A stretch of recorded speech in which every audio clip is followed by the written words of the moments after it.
dogs go. Get the dog. Come here. Stop for a minute. Hey, get back here.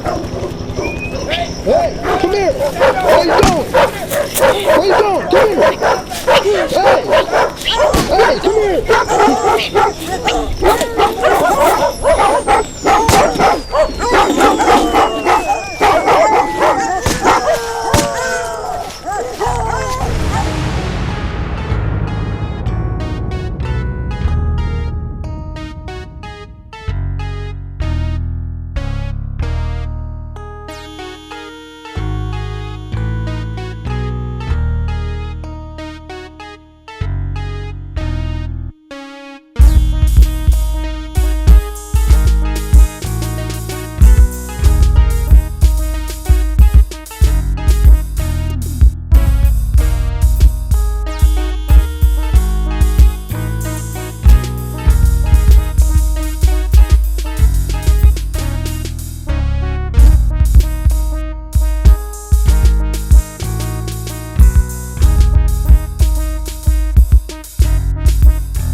Welcome to One Time for Your Mind podcast. I'm your host this evening, the International Tape Incorporated. And today's subject is going to focus on silent weapons for quiet wars. Before I get started, I want to give shout outs to the ones that actually inspired me to be able to do and bring this to you. John, B. Lou, Gump, Trey, Ryan, Ziggy, Andre, people I talk to on a regular basis that inspire me to be able to bring this type of stuff to you. The habits and patterns of programming has been set aside by the government. It's going to light the way, just like this candle. And as this candle burns, you can't smell the aroma. The candle holder gets hot. Okay, this is an everlasting flame. If you're not in America, there's a Statue of Liberty that symbolizes exactly what I'm doing right here. So with this flame, I'm lighting the way for the ones that's hearing the sound of my voice right now. Agenda 21 for programming, which is what I'm here to do to deprogram people who are listening to me. When you say black on black crime, the first thing that comes to your mind is actually gang violence, shooting each other. The second act of crime or act of violence that's been put against the black man particularly is the black woman in the household. They've been using her, and it's through her, the depopulation, and one of the silent weapons is being used right now for this war. Back in 1994, a group called Mobb Deep out of New York had a song, and there was a quote, rest in peace Prodigy. It said, there's a war going on outside, no man is safe from. You can run, but you can't hide forever from these streets that we done took. Yes, he was correct. There's a war going on outside against everybody. From your food, from your water, to the air that you're breathing right now. What if I told you that the air that you're breathing right now as we speak is actually a drug? And when you do drugs, it actually frees your mind and actually allows you to see what's going on right here with the world. That's why it's illegal. Nothing that's free has ever been good. Think about it for a second. Just 5 years ago, marijuana was illegal. Now it's legal. CBD stores popping up all over the place. They're giving you this stuff. They're pushing the miracle drug off, and nobody's questioning this until you realize that once the government starts giving it to you for free and putting it in your food, that opens the gateway for a whole host of other things that can come your way. So let me stop right here and ask y'all a question. What U.S. president had the most slaves? Was it A, Ronald Reagan, B, James Polk, C, Thomas Jefferson, or was it D, President George Washington? I'm gonna give you a minute to think about this. While you're also thinking about this, we're offering a $10 Amazon gift card for the first one that emails me or comments under this forum for everything that you caught, the message that was actually in the intro. There's a message in the intro for Inquiring Minds. So if you caught that, comment under this right here, and the first person that gets it right, I'm going to send them out a $10 Amazon gift card. While you're also reading in comments, if not placing your comment right there, make sure you like and subscribe to our channel, because it's going to be an episode like this every single week. In the sky, you have chemtrails, okay? And I did some research on it. And we find out that the chemtrails actually include aluminum and barium, okay? And the scientific number for, or abbreviation for aluminum is AL, and barium you have BA, okay? If you put BA and AL behind it, you get Baal, like the goat god. Yes, that's who you're worshiping. So when you're out here doing your hoops and all that good stuff, talking about you the greatest of all times, and that's what the GOAT stands for. The GOAT stands for the God of all things. That's what it really stands for. This is how they have our minds programmed to the nonsense that's going on out here in the world.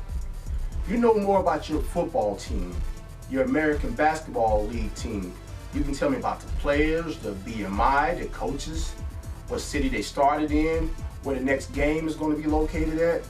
But you can't tell me where your water comes from. Before I bought my house and any property that I've ever bought, I've always went to the water source of that neighborhood. And not only did I demand a tour of the facilities, because you can get these for free, I also got a sample of the water from the source that was going to be pumping into my properties. And not only did I taste it, I was able to grade it with a litmus test to see what was in my water before it got to the source. Now, how many people listening to my voice right now has even thought about doing that? Think about it for a second. Where is your water tower located at right now? You see where we're going right here? You're being distracted by what's going on in the news with the impeachment process. And all these things are going on right in front of your face. It's depopulation. Everybody's a slave, no matter what color you are, no matter your nationality, no matter your favorite music, your favorite color, your car, school you went to, the type of papers you have on your wall. None of that stuff matters. And unless you have the key to unlock your mind, you're going to be stuck. There's two rich Caucasians, the two richest Caucasians in the world. It's only two men that has enough money on the planet. Those two families, or those two guys, can actually feed every man, woman, child, and animal on the planet and still have money left over. If that ain't spooky enough to you, I don't know what to tell you. That two people have more money than the 43 million or billion other races combined on the planet. And you're not questioning about that? If you have a piece of paper, a diploma, or maybe you got some college education, the person that's interviewing you for the job, who has less education than you, who's put there by a grandfather situation or the good old boy system, depending where you're located at, it's going to take your application and put it in file 13. We live in the age right now where everything is being replaced by robots. I was just in Walmart, and it was down to 2 regular cashiers, and all the rest of the stations were self-checkouts. Until one day, those 2 cashiers come in, and their jobs have been taken by the same self-checkout system that's been in place around them. But nobody's thinking about that. Meanwhile, while walking through Walmart, not one police officer did I see. Not one. Sure, there was a substation there, but no police officers there. There were no police officers in the parking lot. But all those people there in the peak of the holiday season, which is right now, people shopping out here, people going in debt, etc., etc., there were no officers there to protect the people should something go wrong. Just so happened that the last couple shootings we had in America, at least one of the last 10, have all happened at Walmart facilities. Still ain't figured this thing out, right? You want to be a superstar. You're programmed to think that you're going to get out of the projects and you're going to become a basketball star, a football player. Nobody's saying anything about hockey or playing golf, tennis. And you see the ones out there doing the Kobe, the fake basketball, things like that, but so they couldn't tell you how many letters was in the alphabet. These are people I purposely avoid because I've already dumbed it down enough to be able to talk to you. Once my computer deciphers that you are not worthy to talk to me, the only thing you can get out of me is sometimes just a hey, and that's it. It's common courtesy, and where I'm from in the South, that's Southern hospitality. So let's go back to this silent wars, okay? If you live in a situation or a project, or if you know somebody that's lived in a situation or projects that was on section 8, okay, the number 8. If you turn the number 8 on the side, you get the infinity loop, which makes sense because a lot of these things are generational. Your grandmother lived in the same apartment. Your mother lived in that same apartment. You live in that same apartment. Your kids live in that same apartment, in the same neighborhood that you don't own. And you're fighting the same landlord or the descendants of the original landlord. The original landlord probably dead. They get the water fixed, or the windows fixed, or maybe something is leaking or something, electricity don't work. The same problems your grandparents were dealing with. Now you're dealing with it. It's a generational curse that needs to be broken. But there's only one culture that's actually dealing with this, and that's predominantly the black and brown people of the U.S. nation that is dealing with these issues because they don't know what else to do.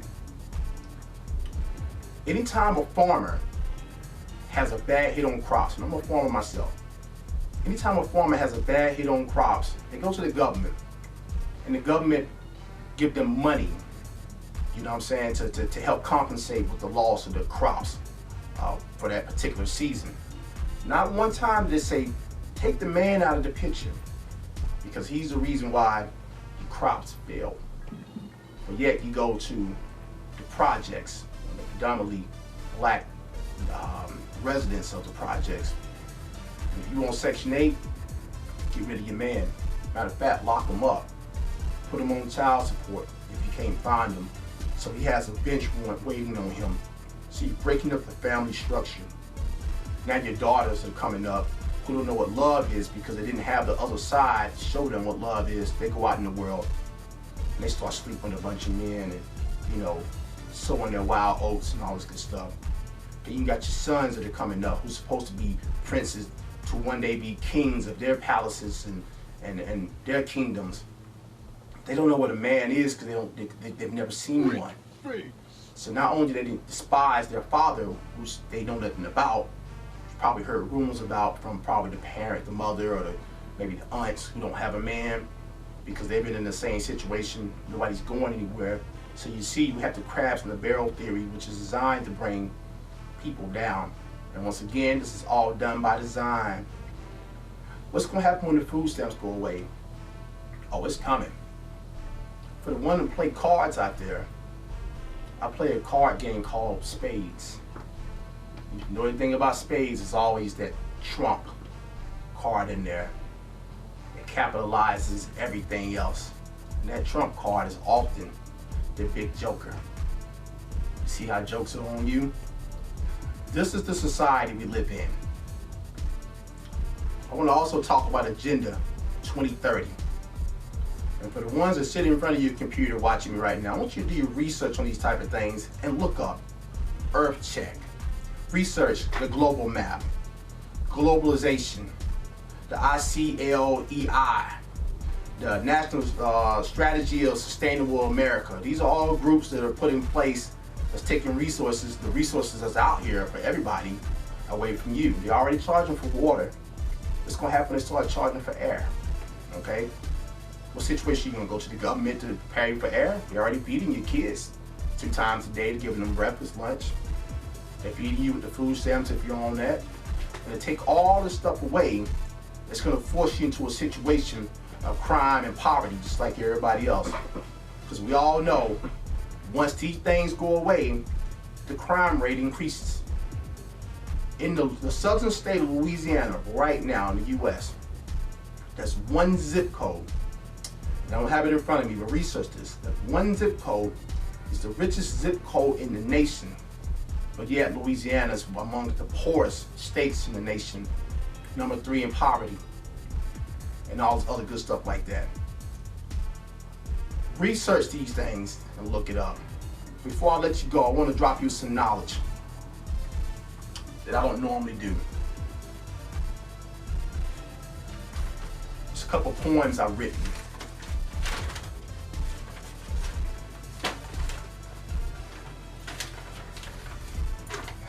Let's see here. This poem is called The Gift. My gift. Walmart can't hold it, and Kmart can't get it. My gift will never wear out, rust, or give out. My gift is bigger than any boy can hold, and wrapping paper can't hold it. My gift doesn't have to worry about being returned or exchanged after the holidays. My gift is never the wrong size and is always on time. My gift doesn't offer or need layaway. My gift can never be bought because my gift is always free. Everybody needs my gift, but some people don't want it. Not everybody likes my gift, but everybody will respect it. My gift never gets used up and is always recharged and ready to go.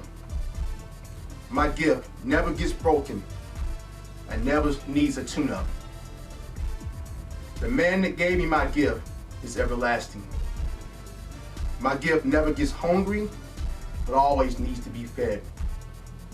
My gift is always raw, but is always well done. Science can't figure out my gift, and mathematics can't measure it. The works of my gift can be seen and witnessed everywhere, but can never be touched. Matchmakers can't match my gift, and NASA can't find it. My gift is not only a gift, my gift is a curse. What is my gift? One time from your mind, I'm your host, International Tate Incorporated. Stay tuned next week when we bring you some of the best of the best.